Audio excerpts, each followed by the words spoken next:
Hey, what's going on, Who That Nation? It is yours truly, TJ Jones, the host of the State of the Saints podcast. Hope everybody having a good day so far. Um, I'm at home today, man. I'm at home right now. I'm chilling, sitting in the kitchen. um, just finished working out, man. Normally, like I have recently, I'll let you all know. I recently been working out at the the gym and also volunteering with Helping Hands, man. So Helping Hands is a rescue mission around here, homeless individuals. So dedicating some of my time to that. Shouts out to Helping Hands out here in Myrtle Beach. But I did want to talk to you all for a few minutes about, first off, before I even say that, got to talk about the show, last edition of the State of the Saints podcast. Uh, that was a fun show to have. If you missed last night's show, my goodness, my freaking goodness, what an exciting show that was, man. We went longer probably than we went in a very long time on the State of the Saints podcast. I mean, we took calls. People were fired up. Jerry came in, sweating like a preacher about to come to a close on a Sunday morning, and but I mean, it was all in fun, man. And we were talking about, the Saints being a playoff team, and you know, uh, I had a time to decompress and think about the show that happened last night, and I feel like it's right that we answer this question. Should the Saints be overlooked? Like, should we understand why the New Orleans Saints aren't really getting the type of attention we as Saints fans feel the team deserves? Um, I can understand from a certain standpoint that you feel like a team going through a transition um, might have some growing pains, might have some issues, might have some problems in regards to chemistry between coach and players, But I feel like this is a completely different circumstances. This is a completely different circumstance because the New Orleans Saints weren't a struggling franchise. Like they missed the playoffs, but I feel like people weren't putting it into perspective. Like they tell you that they missed the playoffs, and it's like cut and dry. They aren't looking at some of the hardships that the team endure, that most teams that have been through the same situation, they don't bounce back from. When you lose your starting quarterback, 9 times out of 10, your team is not going to make the playoffs. If you lose your quarterback going into the playoffs, most likely you're not going to be successful. I understand people are trying to say, well, the Saints didn't make the playoff. They didn't make the playoff last year. But the New Orleans Saints, in spite of all of the things that they went through, the 57, 58 variations of a starting lineup, the team still found themselves waiting for another team to lose in order for them to make the playoffs. If the 49ers would have lost to the Rams in the last game of the season, and it looked like they were, then the New Orleans Saints would have been a playoff team. And who's to say that the New Orleans Saints would have just got bounced out in the first round? I mean, I don't believe that. You know what I'm saying? I don't believe that even if they did, I don't feel like they wouldn't have went out without a fight. So that's my whole point. It's like they're making it seem like the Saints are like some of those other teams that don't make the playoffs, right? I mean, it's not like this team is just terrible. And it's not like they had to rebuild this team because they were just god awful. The team is going through a transition because head coach Sean Payton decided to step down. But you still have a guy that replaced him that everybody knows in the organization. And yeah, you added a couple of pieces, but it's not to a point where you just looking at a whole bunch of brand new faces inside of the locker room. So that's my biggest issue. And that's why I feel like the Saints are being overlooked. They're not looking at the New Orleans Saints as a threat because they didn't make the playoffs. Well, if that's the case, how is it that the Dallas Cowboys constantly become a playoff team? People talking about they're gonna make the playoff every year, right? Why is it then? They constantly miss the playoffs, consistently miss the playoffs. Not in the last year. Didn't they miss a year before last? I mean, for 2 years. But this team has been, oh man, they're gonna do this, they're gonna do that, and they done absolutely nothing. They done absolutely nothing, man. Well, they did make the playoff this year. I forgot. You know what I'm saying? It was so quick. They got bounced out so fast. I completely forgot about it. But anyway, yeah, you know what I'm saying? Like teams go through issues, right? And I just think that all issues are different. And I do feel like this team being overlooked. Now, I got some people. I shouldn't have done this, and this is very real. But I actually looked at the comments and people were like going at me, talking about I shouldn't worry about what the people have to say. I want people to understand this completely, right? Um, it's not the fact that I did a show last night, the last episode. If you didn't watch it last night, make sure you check it out. It's not the fact that I got a problem with them saying this, right? It's the fact that there's zero regard for the circumstance that the Saints have been through. And it's zero, it's like they're neglecting what has happened with Tampa as far as their head coach. But it's just the biggest issue in the world when the Saints lose theirs. Even though the last time the Saints played the Tampa Bay Buccaneers, the coach in question was not the coach, and the guy who is now the head coach coached the game, and the guy who is now the offensive coordinator called the plays. So my biggest issue is, how is it that y'all can see this and see this dude come up with a game plan, right? And yet the Saints beat Tampa 9-0, but yet there's going to be this huge big change now that this has happened. I mean, and it's not like it ain't happened in the past either. We've seen Sean Payton go down, and I mentioned this on the last episode too. Sean Payton went down, and P. Carmichael came in. The Saints scored 62 points. They had 400, I want to say 20 or 30 plus yards of total offense when he was calling plays. So the way I see it, as I flip my phone, trying to flip it around. Okay, there we go. So the way I see it, they are not paying attention to that at all.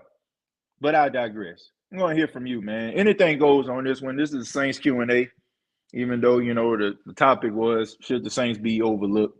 Shouts out to the 30 people here right now. I know this is an impromptu show. I expected not to have, you know, a large turnout as usual, but, you know, I just felt like having a conversation. You know, I'm at home right now. I have some time, and I got some things going on, man. I gotta, I gotta do this afternoon. So I want to go ahead and get this knocked out. See what the Who That Nation has to say.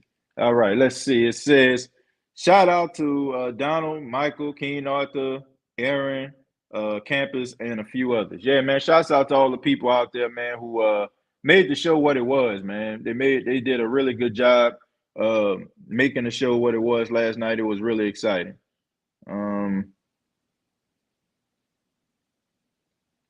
Let's see. Speak, TJ. Who That Nation? This is why we're here. Screw the media dissing on the Saints. Throgmorton is taking his position seriously, but going to that offensive lineman camp, I think Zach Streif might be holding it. I could be wrong. Well, look, man, shouts out to Zach Streif. You know, I've had opportunity to have Zach Streif on the show.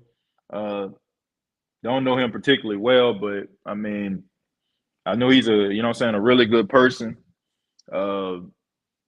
Man, the short time where I actually had a conversation with him, you know, like I want to say like the first time I did an interview with him, I think it was around like they had a real bad rainstorm out in Louisiana. The power was out, and I remember like like man, maybe we need to cancel the show or whatever like that, But he still like he could have easily said, let me cancel. The power was going out, but he made a commitment to be on the show and he did it, man. I have respect for Zach Streif when it comes to that, but as far as the offensive line, I mean, come on, man. I don't know if some of y'all remember how dominant Zach Streif was at the right tackle position. Once upon a time, Zach Streif was the best right tackle in football.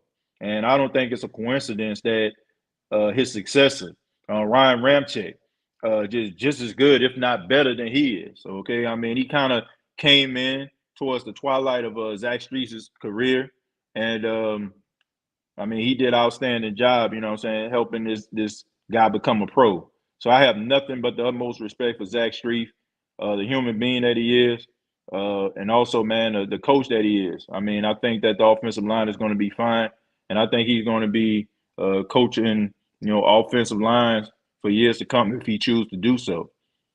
And also, man, he got something to fall back on. I mean, he can easily like be the broadcaster. He was a really good broadcaster doing play by play before the great Mike Hoss took his place when Zach decided to go coaching.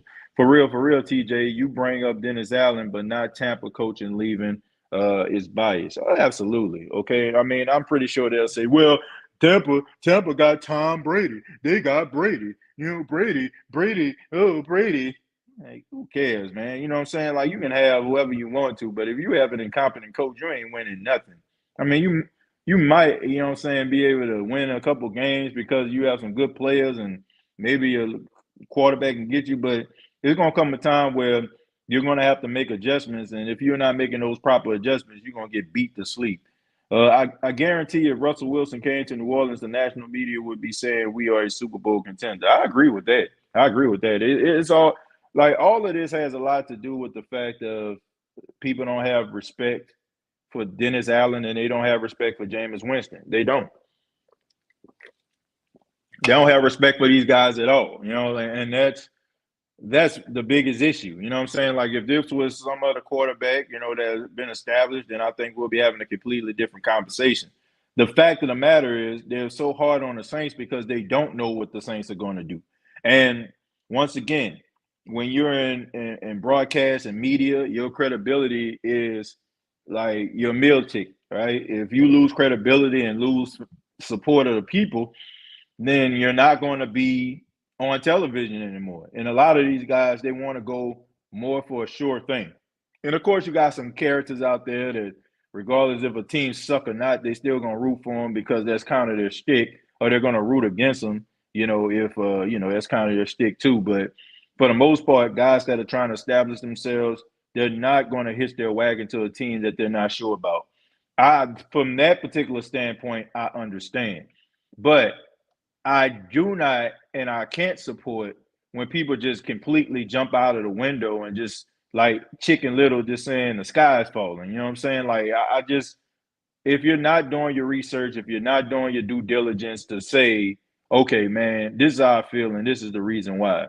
But talking about based on what a team did and who they got, like I feel like that's irrelevant because I mean the Saints have shown that they can beat some of the best teams in the league and they can hang with some of the best teams in the league. Even in a loss, you know what I'm saying? The Saints don't get blew out. Like it, I mean, I can't remember like for the exception of they had a couple games last year because quarterback situation was horrible and the guys couldn't get it done. But you rarely ever just see the Saints just getting blew out the water. You don't really see that. When they go up against elite competition, they right there. They losing by a field goal. They losing by, this team is 3rd and 2 and they need 2 yards and they get the 2 yards and they nail a ball. So those type of teams end up being there in the end, regardless if they need a little luck on their side or not. Christine says, Michael is here. This is my name, baby. Shouts out to Christine. Appreciate you for being here. I appreciate you. Thank you for stopping by.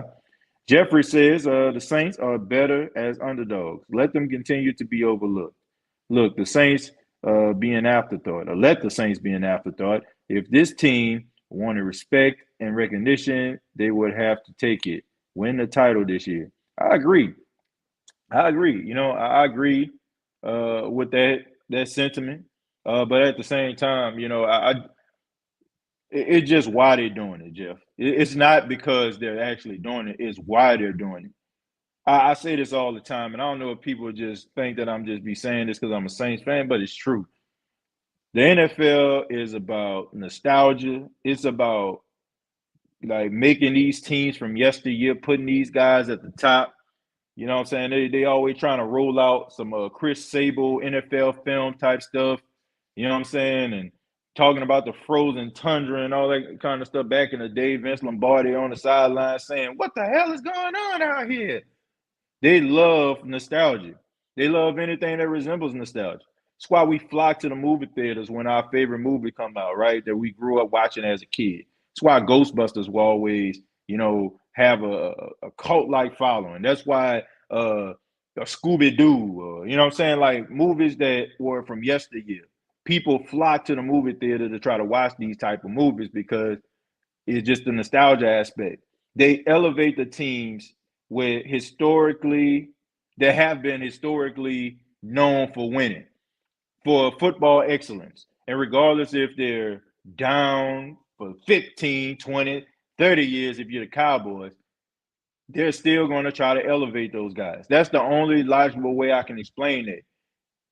The point about it is okay, let's just say, for example, there's something out right now, something popular, right? But a person gets on TV and says, "Man, I don't know why people like this," and then all of a sudden you turn to another channel and somebody talking about that same thing. You're like, "I don't know why I like this." It makes you question, like, should I be liking this product? Should I be listening to this product? Should I be eating this product? Like it influences you. So by bad mouthing this team, it gives them justification not to talk about it. But if you know what I'm saying, talk about a team like the Cowboys, good or bad, you know what I'm saying, and constantly talk about them and elevate it and say, well, this is what people want to hear. They want to hear it. Like, it's not the fact that it's being shoved down their throat. So what other choice they have? Right? You know what I'm saying? Like if you had nothing but rice and butter in your pantry, if you had nothing but rice and butter in your pantry, what other choice you have to eat? Right? That's all that's in the house. Rice and butter. If you can fed rice and butter all the time, it's not the fact that you like rice and butter, but it is the only thing that's available. And that's the only thing they shoving it. And it's two things. You gonna like it or you gonna hate it. But it's still there, so there's nothing really you can do about it. So it's not really like they're giving people a choice. Don't say, oh, this is what people want to hear. This is the best game in town. Look, you can't fool me. You probably can fool some of these other people, but you can't fool me, man. People, you know what I'm saying? People get fooled by the hype. But I know how ratings work. I know how you push an agenda. I know how that stuff works. You know why? Because every single month we have ratings at the radio station I work for. We sit down and we talk about analytics and we talk about how can we improve that. And we look at certain times when we were talking about certain things or we were promoting certain stuff, and we're like, well, there was a spike in that particular segment right there. Oh, it went down right here. And all of a sudden, it's not about, oh, people need to hear this. It's about, oh, we're going to try to make this thing work because it's been working. I have no, that is how television works, folks. That's how ratings work. It's not about being the best. It's not about being more informed and being more informative, not, giving your audience something. It's all about ratings. That's what it's about. The account is my grandma's. Okay, what's going on, Mike? Appreciate you for being here, man. Oh yeah, Mike, how old are you, man? I forgot to ask you last night. Mike, you brought the fire on Monday night. Yeah, I agree. The rumor about Kamara getting suspended for 2 years is ridiculous. 2 years? Now, who said that? I mean, who said the dude getting suspended for 2 years? I don't believe that. All brothers and sisters here. Yeah, that's true, man. We're all family here, man. Shouts out to everybody that's here.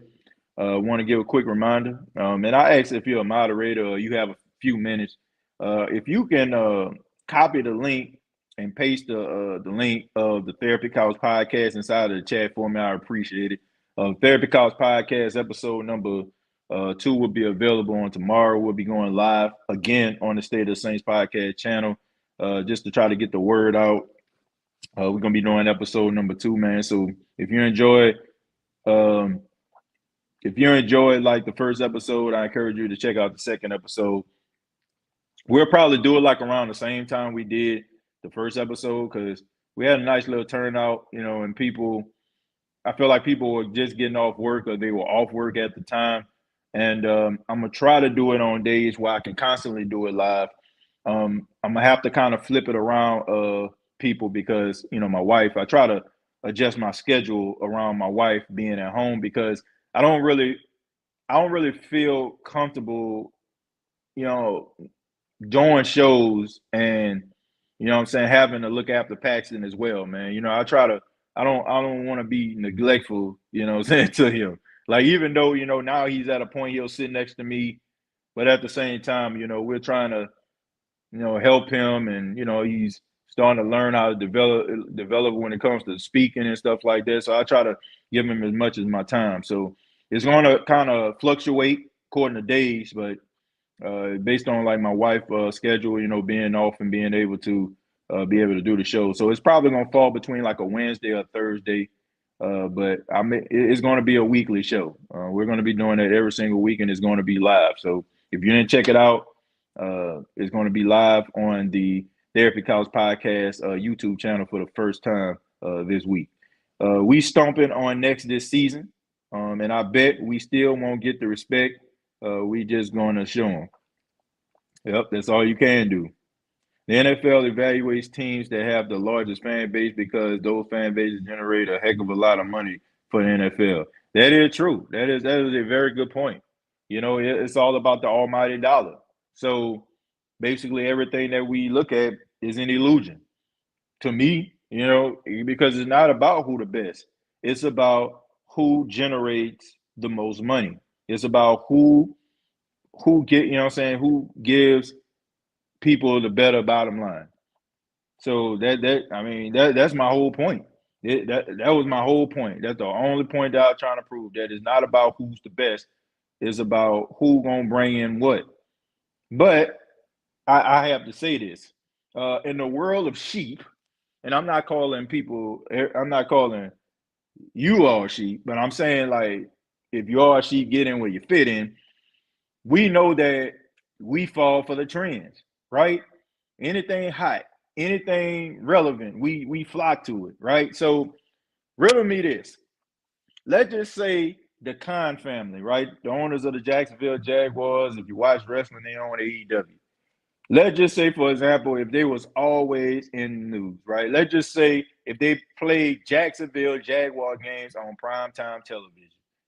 Do you believe that there will be an influx of Jacksonville Jaguar supporters? I do. I do. Because since the beginning of time, newspapers and television has influenced the masses. How in the hell do you know what's going on if it wasn't printed in a newspaper, or in this case online, for a publication, or from your local news, or your national news? How in the world do you know what's going on? How do you know how to come up with a conclusion for yourself if the information is not being given to you through publication or through media? Like television, like podcasts. Like, how do you get this information? So my thing is, it's not so much that people just like that and they just got a strong fan base, because you can make a fan base. You can make a strong fan base for a team like the Jets have a strong fan base because they're in the New York market. But let's say the Seahawks, right? They got their fans. I think the Seahawks, I look at their fans like the Saints fans, right? We just, like blue collar people, we work every day. We pay our bills. You know what I'm saying? If we have a little money, you know what I'm saying, we'll pay and go to the Saints game, might buy us a jersey or two. Like, you know what I'm saying? But let's just say if they constantly were just talking about the Seattle Seahawks and they just put the Seattle Seahawks on primetime television, do you honestly believe that the attention will grow? I mean, you see players that make the playoffs, and maybe you weren't used to listening or watching this guy play. Then all of a sudden he makes it to the playoffs and act like an absolute certified beast. He makes the whole country fall in love with him. It kind of happened with Deebo Samuels. Like everybody knew how good Deebo Samuels was, but you had casual fans that were like, well, man, this dude a beast, man. Like they say he was good, but I didn't think he was this good. And now you probably have a person out there right now that watched Deebo Samuels playoff run this past postseason and bought themselves a Deebo Samuels jersey based on the fact of what they actually seen. The media controls the narrative, regardless of how people want to say it. We feel the way that we feel in some cases is because of the media, because of the influence that they put out there, that they do. So that's my whole point. And thank you, Jerry. I appreciate that. Thank you for sending that link, man. Thank you. That means a lot to me. Melvin, thank you very much for becoming a new YouTube member. Melvin, thank you so much, man. I appreciate that. Casual Deck says that's from the Sport Troll page on Facebook, the 2-year suspension. Yeah, man, they always doing crazy stuff like that on them pages. What's going on, Chosen? Mike says Saints build a Super Bowl team. It looked like they're doing it to me. Sound like that to me. I've been observing, could have always typed, but I appreciate how you guys keep putting people's feet to the fire about our Saints. Look, anybody that know me, I mean, I've been doing the State of Saints podcast for those that probably just found the channel. I've been doing this channel for 5 years. For 5 years, and I think, well, I know I'm probably one of the most level-headed New Orleans Saints fans out there.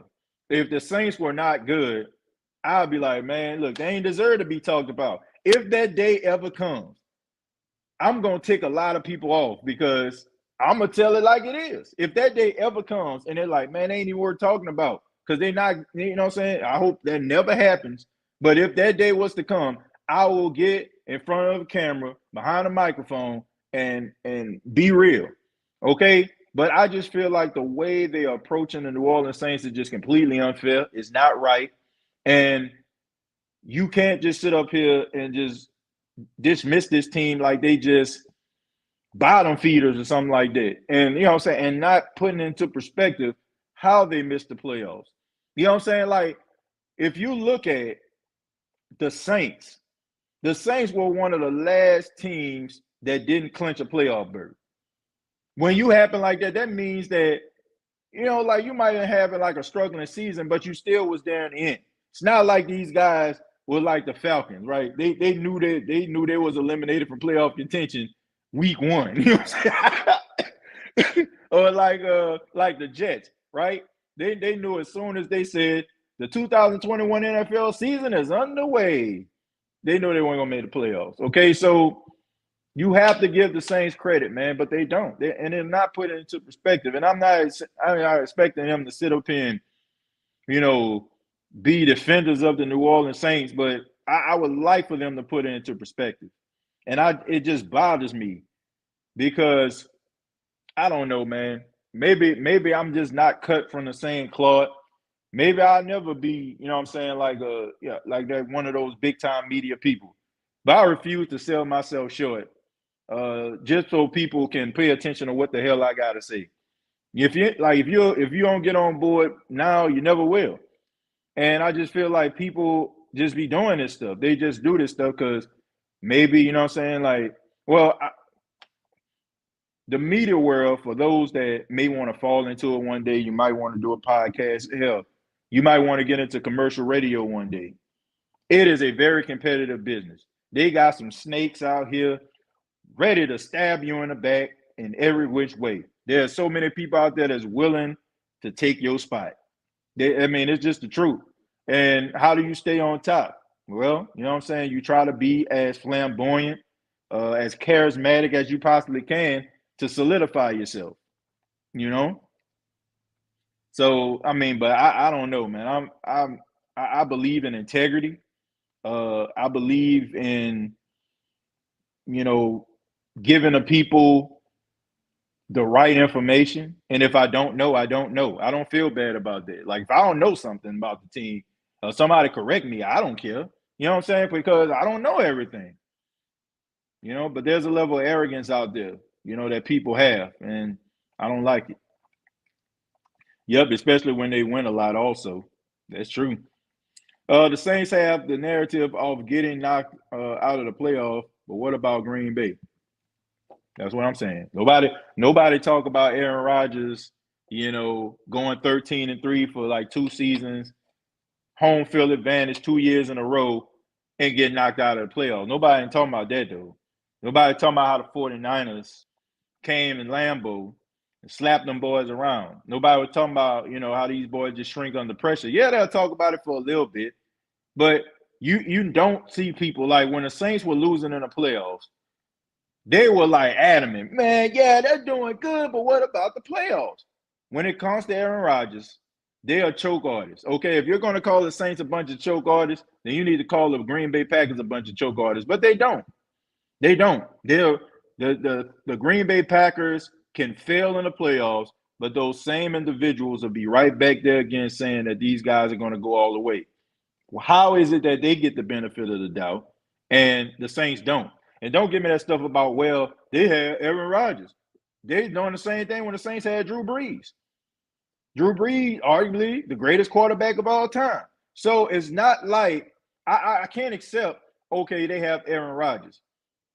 I can't accept that because the Saints had Drew Brees and they were still ready to write the Saints off.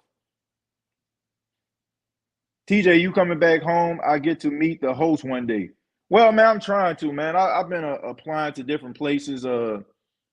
Me and my wife, we thinking about, you know, making a move, man. We thinking about making a move. I mean, we've, you know, got this beautiful home out here in South Carolina, but we're away from our family, man. I mean, our son, you know, he's 3 years old, and her family is like 8 hours away out there in Tuskegee, and my family between Vicksburg and New Orleans, you know, they're about 11 or 12 hours. And, you know, we want our son to be able to grow up around his family. And we also want to look at the best opportunity, you know. So we kind of made it a little bit of a deal, like look in Georgia, look in Louisiana, look in Alabama, whatever gives us the best opportunity from a career standpoint, that's where we're going to go. Whoever gets the best opportunity, that's where we're going to go. It's only fair. Uh, I've applied at a few places, you know, like a few radio stations down in New Orleans, also a couple of radio stations in Atlanta. So we'll see. You know what I'm saying? Like, um, it would be crazy though, like if I had to talk about Atlanta sports, but I think I can be fair. You know, it'll be funny, but I mean, I can do it. But I mean, it'll be hard for me to be sitting up here talking about good qualities of the Falcons. That would be pretty tough. But I could do it. I could be fair and just about it. But yeah, but definitely thinking about moving. But you know, I applied to a few places, man. My overall dream is to work for WWL one day. Like hopefully the opportunity will present itself. I have the experience. I think I'm pretty good, and you know, I think that, you know, shouts out to the, you know, people at WWL. I've interviewed most of the people there. You know what I'm saying? Like my guy Mark Menard. Shouts out to him, man. I don't know if he's at WWL still, but he's still my guy. Shouts out to Steve Geller, Mr. Geller. You know, I inboxed him a few times. Y'all seen Mike Detillier, uh, one of my favorite people in the world, Bobby Abel, you know, Christian Gary. You know, I've been had him on the show. So hopefully one day, man, I you know, I can be a part of that team. That'll be a dream. That'll be an absolute dream job to be able to talk about the New Orleans Saints post and after games. Hell, even might even be a sideline reporter. Wouldn't that be dope? You know, be a sideline reporter for the Saints. That'd be the man. You couldn't be able to tell me nothing. Do be willing to spew the garbage takes for a couple of clicks. Yeah, I'm not down with that. Look, I'm not going to completely like just knock them because I felt like that was the way, you know what I'm saying, at one time. And I talked about this before. You know, I felt like that was the way, but I realized it's not. You know what I'm saying? Like, I, there was this coach. I went to Dillard University my freshman year, and I had a PE class because it was an elective. And shouts out to Coach Jordan. He was one of the first African Americans to play on the PGA tour, or play. I want to say in New Orleans or something like that. He was on the PGA tour, but he was the I want to say he was the first African American to play uh, at that golf course. But he had a really good quote, and I kind of live by that. He said, "If you always tell the truth, you never have to remember what you said." And I mean, that's so true, man. Because a lot of people they just be throwing stuff out here, man, throwing it against the wall and hoping that it sticks. But if you tell so many lies, what I'm saying, there's so many untruths. People are going to catch you on it because people can smell a phony a mile away. It's only a matter of time before you get caught and people realize that they shouldn't be buying what you selling. So I just think that you just need to be genuinely yourself. Like if you're not an animated individual but you have something to say, that's okay.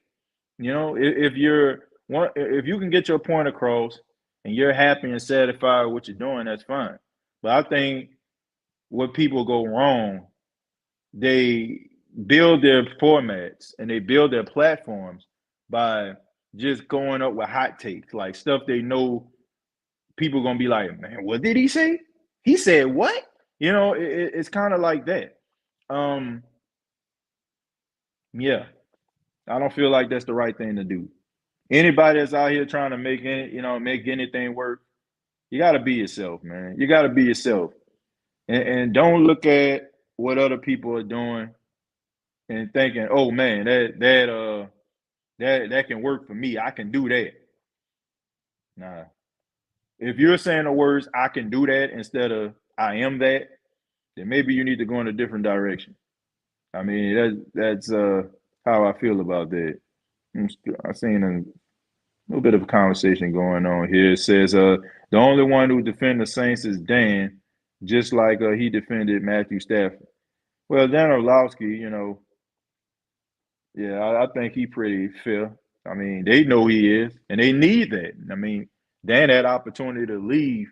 I want to say CBS Sports, like, kind of, was about to pilfer him away from ESPN. ESPN had to pony up because you need that balance, man. You need somebody that's out here that got a rational, mind frame. Now, sometimes, he might say some stuff I don't agree with, but that's fine because I feel like he's being himself, and it's not just about him just saying a bunch of nonsense. TJ, the fam, it's annoying when you know these dudes talking bull. Like, why are you willing to spit garbage for a couple of clicks? I have absolutely no idea, man. I don't know. But that, like I said, that's the wave right now because everybody's trying to find a quicker way to get to the top. All right. You know, it's not always the best way trying to get things fast. Packers have the worst team this year. I don't think they have the worst team. I'm not going to say that they're going to be bad, but I think that their playoff issues and the Saints' playoff issues have been similar, and I have seen a little bit of a discrepancy when it comes to analyzing these two teams. Thank you, TJ. I have been listening to you and Big Q for over a year now. I enjoy the show. Well, Melvin, I appreciate that, man. And shouts out to Big Q, man. He's still doing big things, and his channel is amazing, man. He does a really good job. So shouts out to Big Q. The pundits are put there to hype their favorite teams and downplay the smaller, lesser known teams and fandom. Yep, basically. They don't even really talk about the smaller teams you think about it. Like if you look at some of these major debate shows, they don't even really talk about some of the smaller market teams unless they like going through some trouble or something like that. Like it's just amazing to me, like how now, what I'm saying, like Baker Mayfield got a team. Now they own Jimmy Garoppolo now.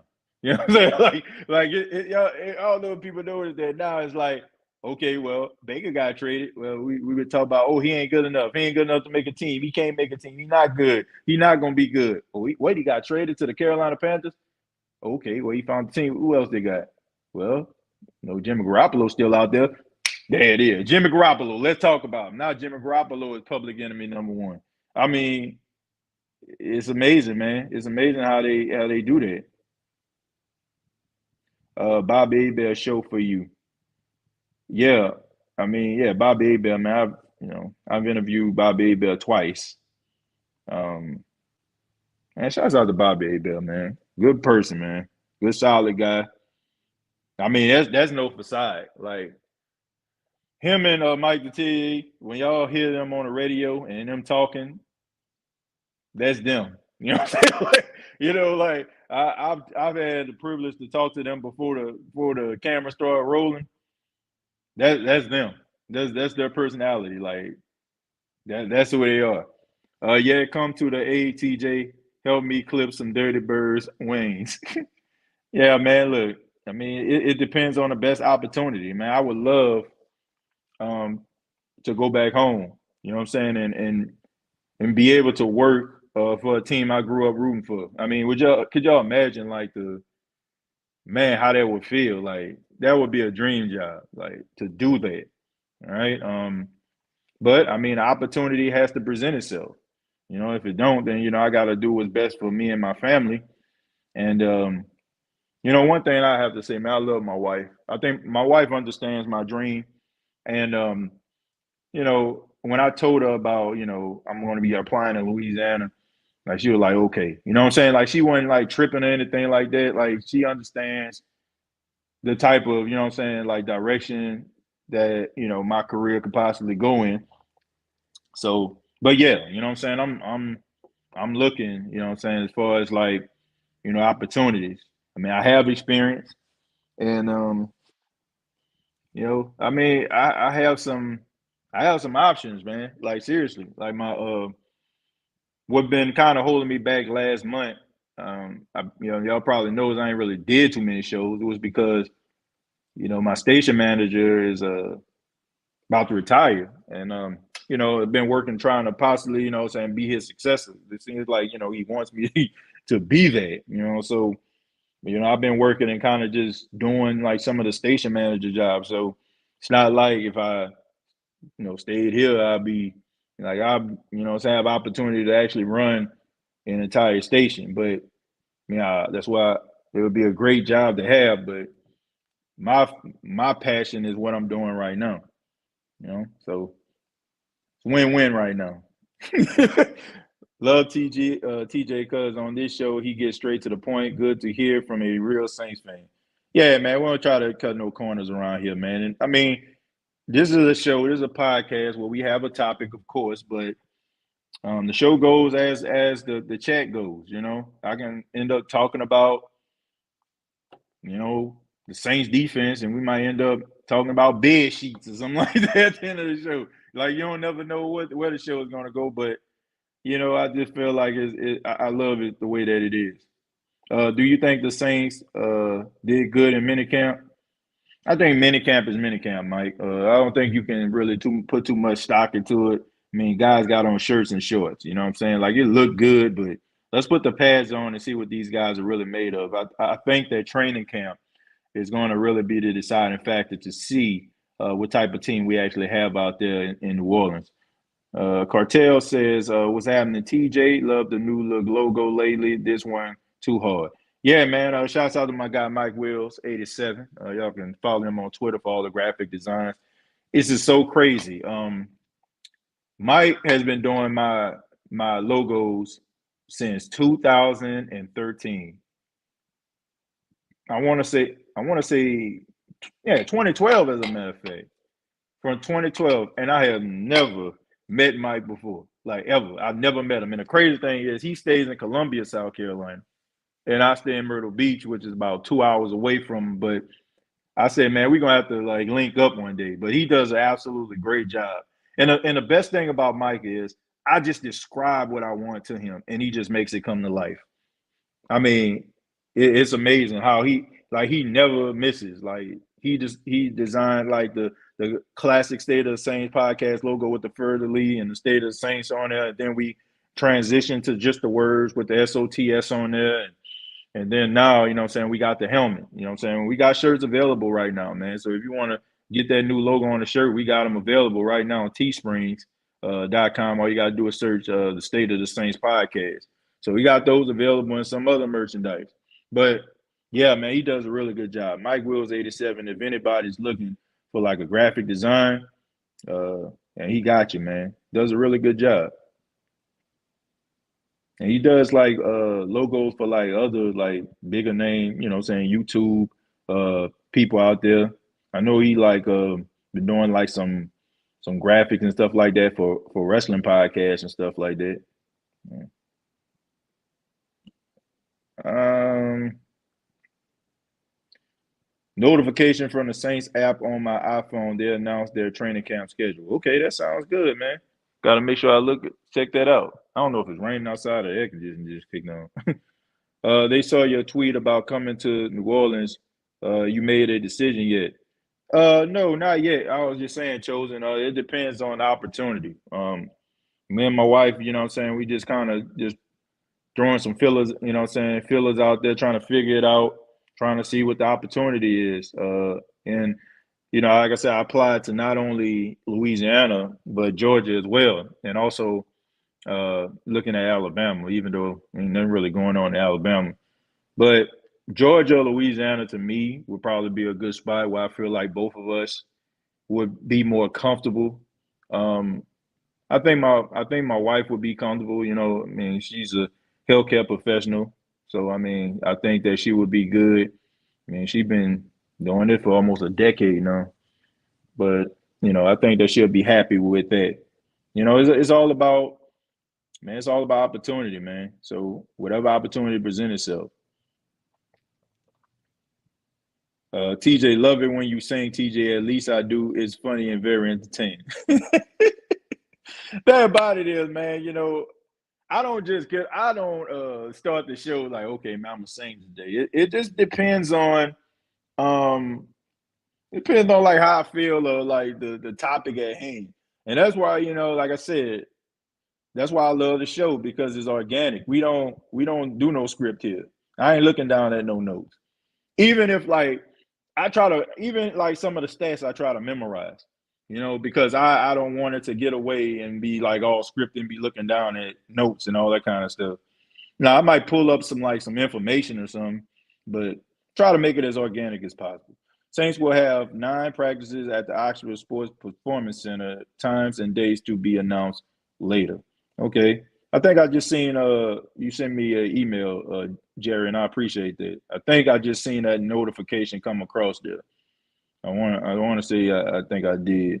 I think you just sent me one if I'm not mistaken. Next week, rookies report to training camp. The week after, the veterans report. Football almost here. Man, it's crazy, right? Crazy. It's gonna be crazy, man. Like I'm excited about this season, man. This Say the Saints podcast. I mean, we going into our 5th year, so it's like half. You know what I'm saying, a decade, and man, we grew this show. You know, we got like one of the best Saints podcasts out here. So we about to do some real big things this season.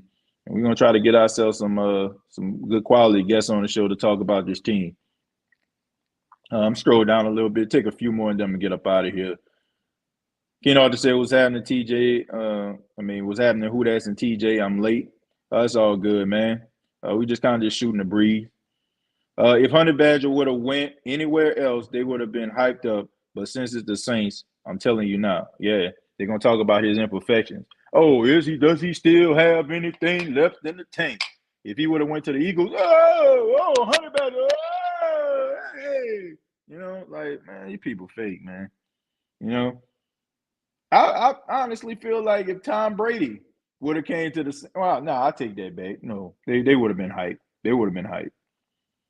Nah, but yeah, they minimizing your boy.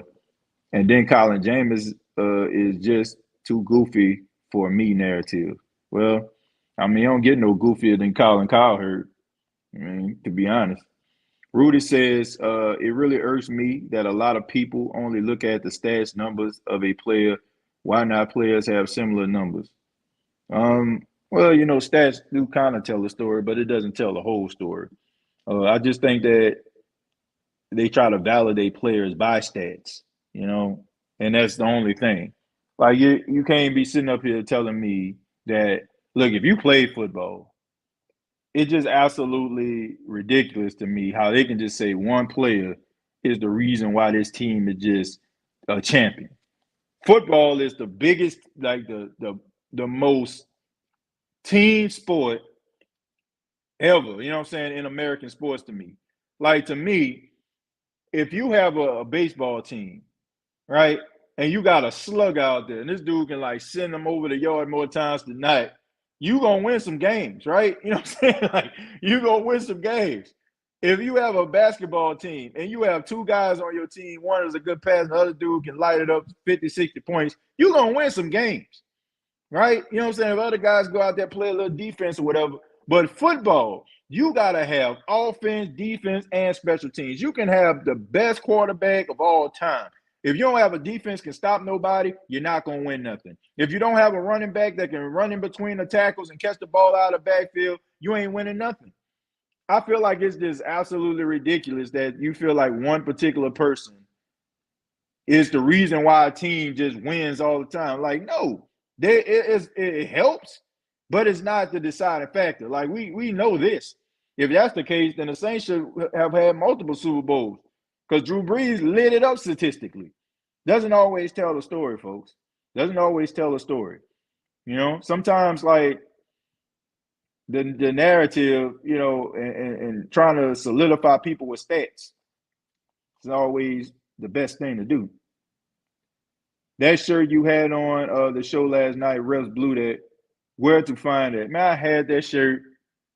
Man, I had that shirt since the NFC. The week, I say a week after the NFC Championship game. That's when I got that shirt. I just don't wear it. Like if you, I'm gonna be 100% with y'all. If you go back into the archives of the State of the Saints podcast, when I put on that shirt,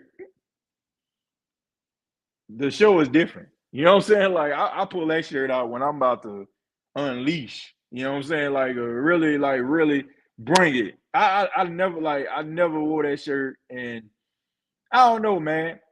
When it almost like motivation, right? Because that was the moment when Saints fans realized that the NFL just gave them the biggest middle finger ever.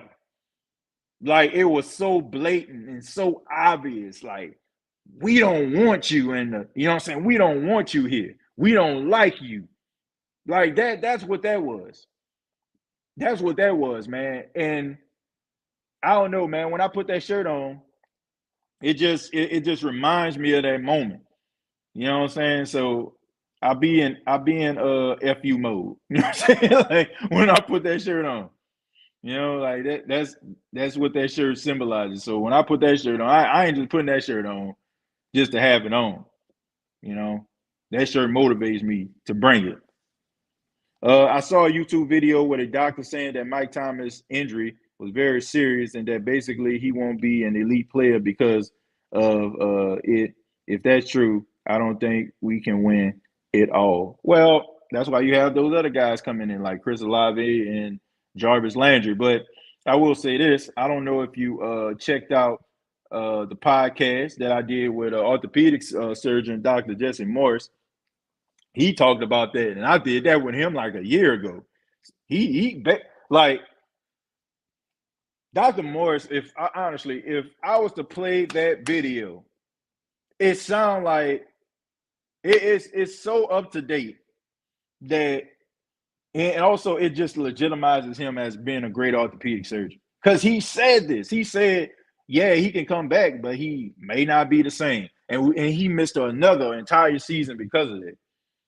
So if you haven't checked that out, Larry, my interview with Dr. Jesse Morris, he talked about the injury. He even pulled the foot out with the ligaments and talked about it, man. I'm gonna get Dr. Morris back on the show. Talk about some of these, like if you know if we have like some guys, you know what I'm saying, that might sustain some things. I might get him back on the show where he can, because he does a really good job simplifying injuries and helping people understand what the heck is going on and what it means. So definitely want to get Dr. Morris back on the show. Dr. Morris be turning up too. He one of the people you need to follow on Twitter, man. That man be living his best life. I think he stays out in Miami. Man, be all at Drake concerts, Coachella. You know what I'm saying? Like, I'm like, man, Dr. Morris be turning up, man. Shouts out to him, man. Great doctor though. Fact, TJ, it's a team sport for sure, not one man show in NFL. Teams are looking for trouble when they run into us. I believe that. Never seen that shirt before, and yes, you're right. The refs screwed us. Look, Bojangles has good food, but they don't have good red beans and rice, and the chicken is a little better than Bojangles. What are we talking about here? Look, it's crazy you said this, man. I ate an 8 piece. I ain't eat all 8 pieces, but I ordered an 8 piece last night from Bojangles. I ain't feel like cooking.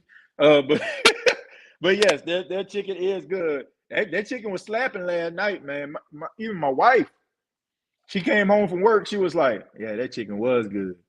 I mean, sit up here, you know what I'm saying, and ate that chicken, like because look, the biscuits are good, chicken good.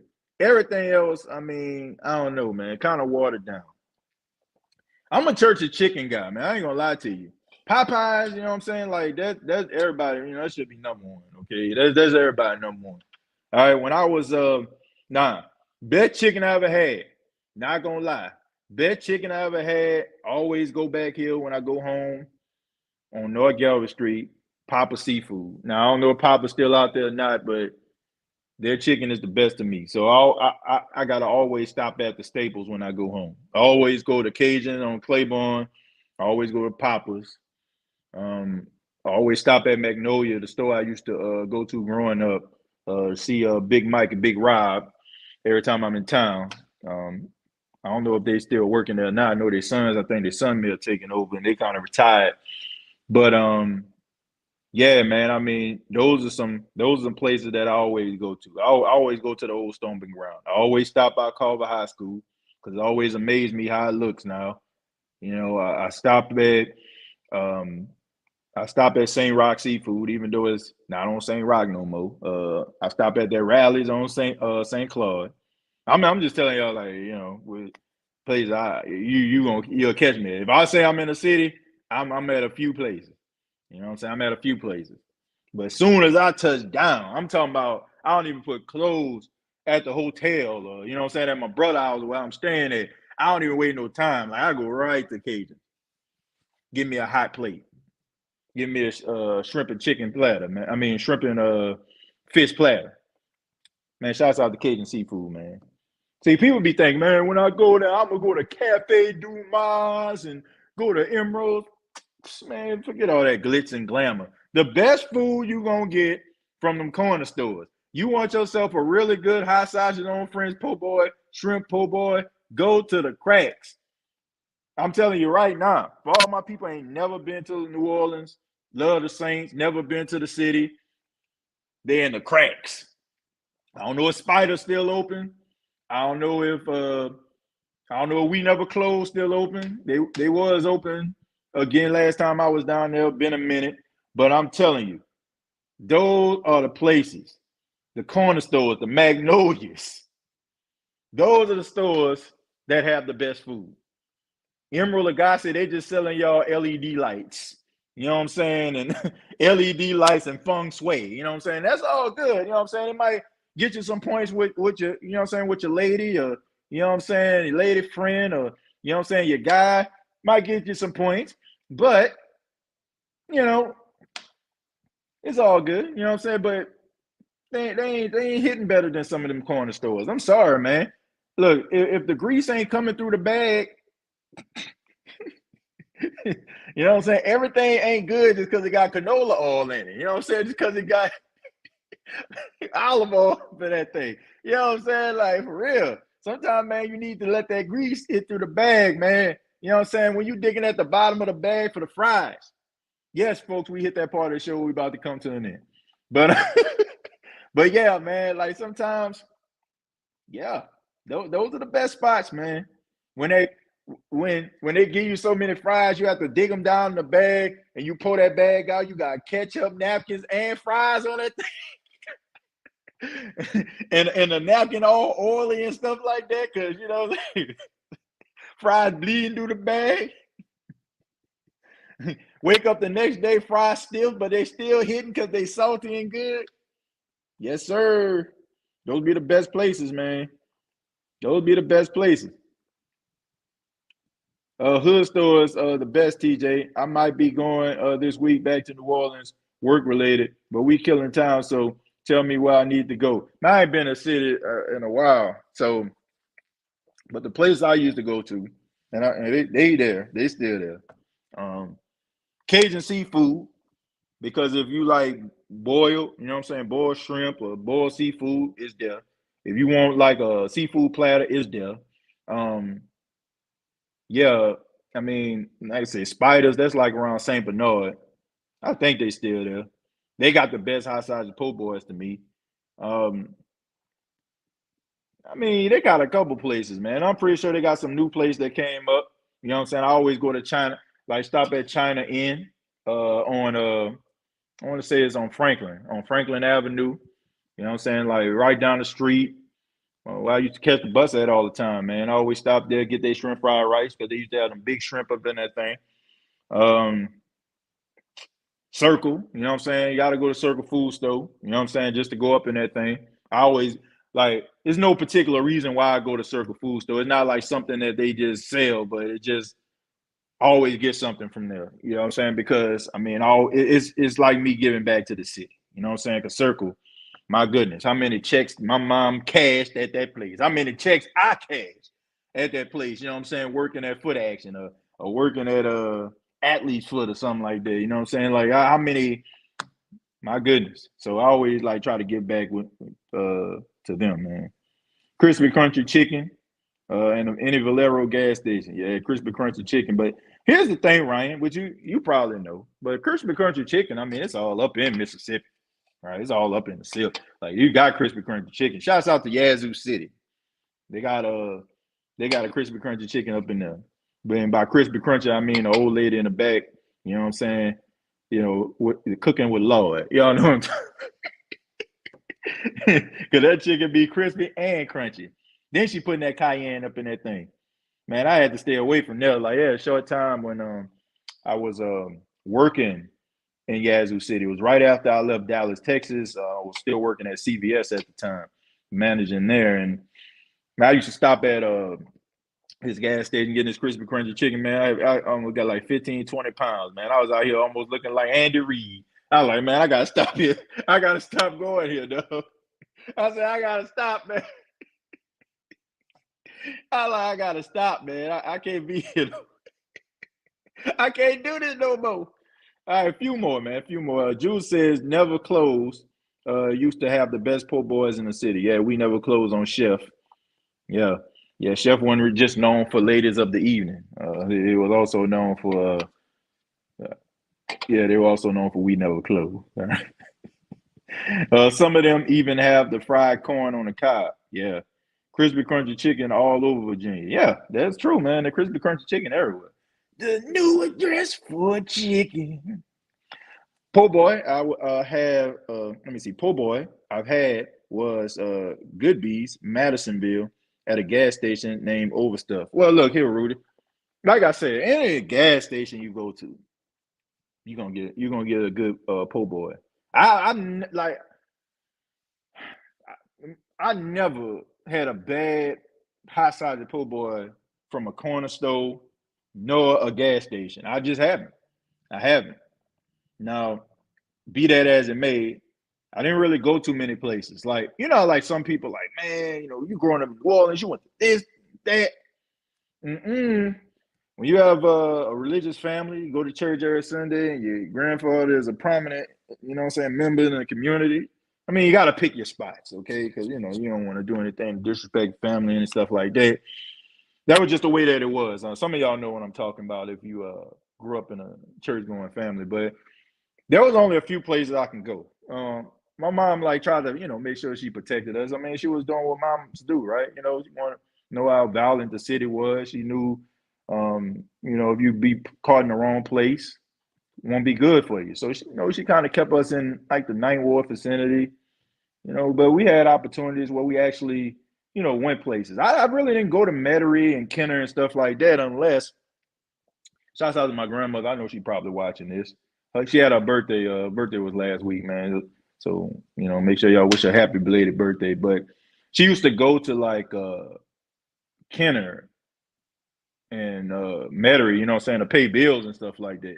And that was like the only time I really just got out of the city, you know, when I was actually going places. So when people like, man, Danny and Clyde's, New Orleans Hamburger and Seafood Company, like those places I went to, like honestly, when I became an adult and I was able to make my own decisions. I wasn't like just eating at them places like that. Now, of course, if it was a special occasion, you go to A&G's, that's all you can eat. That was over there where the Palace Theater is, you know what I'm saying? Y'all know it's some all veterans. I've ate there a couple times. Of course, everybody went to Ryan's, right? Everybody go to Ryan's across the river. But there were very few places that I actually went, when it comes to like certain gas stations and stuff like that. So I was always, I always kind of ate at the same place, like the Magnolias. You know what I'm saying? Like, the corner store over there by Press Park, you know what I'm saying? Because I went to Carver. Um, yeah, man, Win Dixie, before it was Save a Lot. You know what I'm saying? That was off Almanasta and Franklin. You know what I'm saying? Y'all know where it kind of merged at. Some of y'all know what I'm talking about. And then also, you had that Church of Chicken that used to be across the street. And then later that turned into Papa Seafood.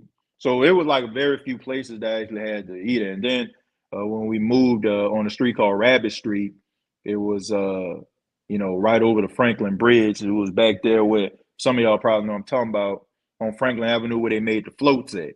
We used to stay back there where Sujan and Waterboard was. So, they had a couple like corner stores and stuff like that around there.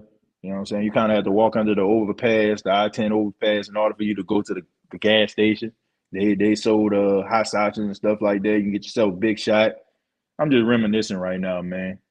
But yeah, there was very few places I had opportunity to go. Most of them was like, in the area I grew up. TJ, I'm an old head and grew up uptown. They had a place on Claiborne and MLK called Alexis Best fried chicken for years, greasy bag and all. Now I know what that is. Now I ate there for the first time. I want to say when my grandpa had a job and he brought me out there. My grandfather was a carpenter, so sometimes he worked all over. So he used to work up there in that area, and I want to say he was working on a church one time. I don't know if it was painting or doing something, and he just had me go with him, or maybe he was looking at an estimate or something. But anyway, we ended up going there. That was the first time we actually went. So I actually remember that very vividly. That's crazy. But yeah, places like that. TJ, it was my first time going to New Orleans, like in a city part, but the tourist section. And when you tell I almost forgot. We was at work. I loved it. Yeah, man. It's a good experience, man. It's a good environment, to be in.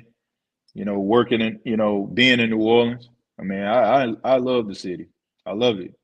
You know, I don't even like hang. I don't even hang out like mm, those type of areas. I go out there because most of the time, if I go, it's always with somebody that has never been. Like my wife. Like me and my wife went. I want to say WrestleMania. You know what I'm saying? It was WrestleMania when Undertaker lost for the first time, and we went out there. You know what I'm saying? Like, and it was fun. You know what I'm saying? Of course, we did like the whole tourist experience. You know what I'm saying? We on the balcony, we throwing beads. You know what I'm saying? Like we yelling and screaming with wrestling fans and stuff like that. Club hopping. It's always fun. So I always go to those places because I end up always going with somebody that's not from that area. But when it's like just me, I just kind of hang out at the Staples. I stayed next to that Winn Dixie on North Roman and Port Street, man. You stayed right behind that joint. You stayed right behind that joint. Man, I used to have a friend, man. I had a friend of mine. She stayed like right behind uh Winn Dixie, man. Like I went to elementary, middle. and high school with that girl. You know what I'm saying? And her husband, I went to, yeah, I went to elementary, middle, and high school with him. Yeah, man. So I don't know if they listening or not, man. But shouts out to my guy Herbert Franklin, man. Shouts out to him. Rest in peace to their brother, man, Brandon Franklin. He died like a couple of years back. He was a drum major over um, at Carver. And shouts out to Naisha, man. She used to like stay over there. So shouts out to them, man. Uh, enjoyed your rant yesterday when you called into the show. Yeah, man. I'm glad you enjoyed that, man. I'm glad you enjoyed it. I'm glad you enjoyed that because I did too. It was fun to do a show like that. And it's fun to do a show like this, man, taking trips down memory lane and answering some of your questions. Man, I've been one that DIP soda bad. They don't sell them. Yeah, man. Yeah, that's that 1 day drink. Okay, you gotta drink that like it with the knee high. It ain't one of those drinks where you can just drink a sip and then okay, I'm gonna say that later. Man, you open that thing up and don't drink that thing straight up. That thing gonna be flat. That thing gonna be flat as I don't know what, man. But it's a good drink. Like it's one of them, get them while they hot. You know what I'm saying? It's almost like it's like McDonald's fries, right? McDonald's fries, like you eat them while they hot. Like if they get cold, you might as well just go throw them things in the trash. Hoodie Juice say TJ ever had Juno's po' boys from General sandwich shop in Marrero. No, I haven't, but I'm pretty sure my stepdad, shouts out to Reverend Joseph Smith. He's from Marrero. Shouts out to Marrero. And I'm gonna tread softly because last time I talked about Marrero, you know what I'm saying, I think people felt uncomfortable about it. But look, I love the city of New Orleans. I love the West Bank, and you know, man, shouts out to my stepdad, man. He's a native of Marrero. Love the city of Marrero. Great people, you know what I'm saying? But no, I haven't eaten that. But I guarantee you he has. I guarantee you. Man, he was a staple in that area. I mean, he was a bus driver for over 20 plus years, if I'm not mistaken. So yeah, man, he was out there. TJ had all them callers fired up yesterday. LOL, great show. OG Jerry is too funny when he heated. That boy had me rolling. Yeah, that boy was hot, man. That boy was cutting the promo like Hulk Hogan in '90. Well, let me tell you something, brother. Who said something about the New Orleans Saints, brother? It's not cool, brother. Don't you know they're one of the best teams in the league, dude? What you gonna do when the New Orleans Saints in the NFC South runs wild on you? What you gonna do, dude? Hey, dude, forget Red Rooster by the Magnolia, right in the hood. Oh yeah, Red Rooster, yeah. Yeah, shouts out to the Red Rooster. And man was out there cutting them promos. Yeah, man. It had a Tahitian cold drink the other day. It had a Tahitian treat. Yeah, man, those are good right there. I gotta stay away from them, man. Being a diabetic and getting that diabetic coma messing around with them Tahitian treats. My goodness.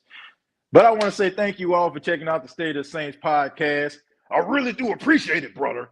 And be sure to check out the State of the Saints podcast, dude.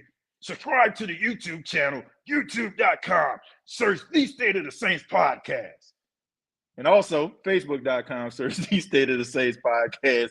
Previous episodes available on iTunes, Spotify, iHeartRadio, and Anchor FM, man. Also make sure that y'all subscribe to the brand new channel, Therapy Couch Podcast, that's available. Episode number 2 coming out tomorrow. If you didn't check out episode 1, feel free to do so. I really do appreciate that. Thank you all so much. Till next time, all I gotta say is, what you gonna do when TJ Jones and the State of the Saints podcast runs wild on you? Who that?